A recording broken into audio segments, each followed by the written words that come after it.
Matthieu, chapitre 12. À cette époque-là, Jésus traversa des champs de blé un jour de sabbat.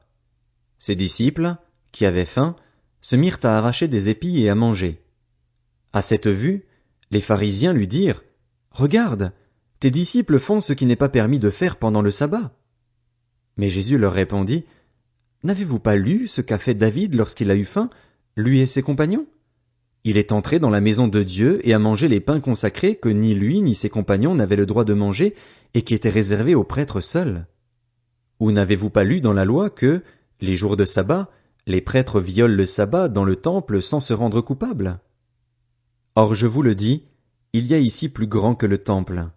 Si vous saviez ce que signifie « Je désire la bonté et non les sacrifices », vous n'auriez pas condamné des innocents.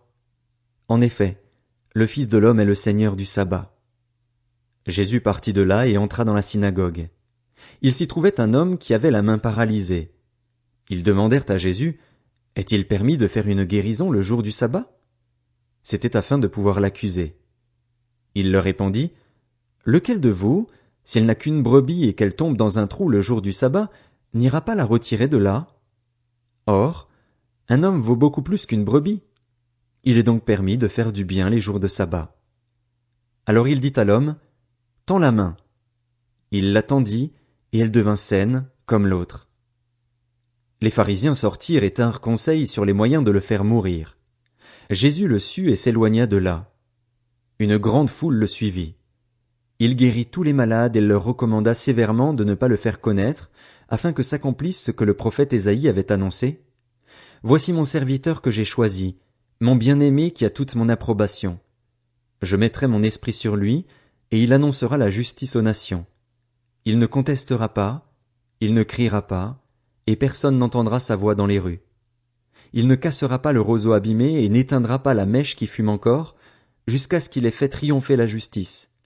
Les nations espéreront en son nom. » Alors on lui amena un démoniaque aveugle et muet, et il le guérit, de sorte que le muet parlait et voyait. Toute la foule disait, étonnée: « N'est-ce pas là le fils de David ?» Lorsque les pharisiens entendirent cela, ils dirent: « Cet homme ne chasse les démons que par Béelzébul, le prince des démons. » Comme Jésus connaissait leurs pensées, il leur dit: « Tout royaume confronté à des luttes internes est dévasté, et aucune ville ou famille confrontée à des luttes internes ne peut subsister. Si Satan chasse Satan, il lutte contre lui-même. Comment donc son royaume subsistera-t-il? Et si moi, je chasse les démons par Béelzébul, vos disciples, par qui les chassent-ils? C'est pourquoi ils seront eux-mêmes vos juges. Mais si c'est par l'Esprit de Dieu que je chasse les démons, alors le royaume de Dieu est venu jusqu'à vous. Ou encore, comment quelqu'un peut-il entrer dans la maison d'un homme fort et piller ses biens, s'il n'a pas d'abord attaché cet homme fort? Alors seulement il pillera sa maison. Celui qui n'est pas avec moi est contre moi, et celui qui ne rassemble pas avec moi disperse. C'est pourquoi je vous dis, tout péché, tout blasphème sera pardonné aux hommes, mais le blasphème contre l'Esprit ne leur sera pas pardonné. Celui qui parlera contre le Fils de l'homme, cela lui sera pardonné. Mais celui qui parlera contre le Saint-Esprit, le pardon ne lui sera accordé ni dans le monde présent ni dans le monde à venir. Dites que l'arbre est bon et que son fruit est bon, ou bien dites que l'arbre est mauvais et que son fruit est mauvais, car on reconnaît l'arbre à son fruit. Race de vipères, comment pourriez-vous dire de bonnes choses, mauvais comme vous l'êtes?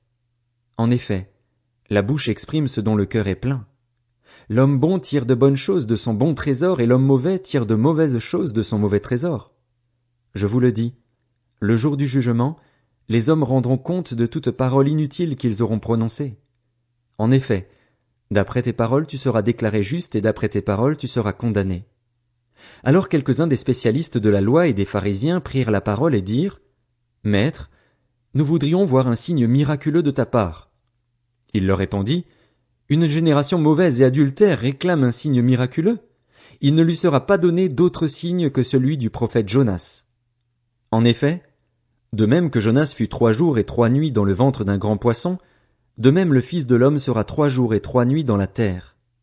Lors du jugement, les habitants de Ninive se lèveront avec cette génération et la condamneront, parce qu'ils ont changé d'attitude à la prédication de Jonas. Or, il y a ici plus que Jonas. Lors du jugement, La reine du Midi se lèvera avec cette génération et la condamnera, parce qu'elle est venue des extrémités de la terre pour entendre la sagesse de Salomon. Or, il y a ici plus que Salomon. Lorsqu'un esprit impur est sorti d'un homme, il va dans des endroits arides pour chercher du repos, et il n'en trouve pas.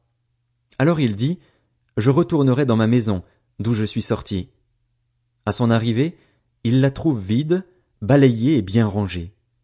Alors il s'en va prendre avec lui 7 autres esprits plus mauvais que lui.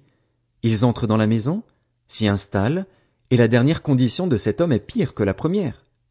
Il en ira de même pour cette génération mauvaise.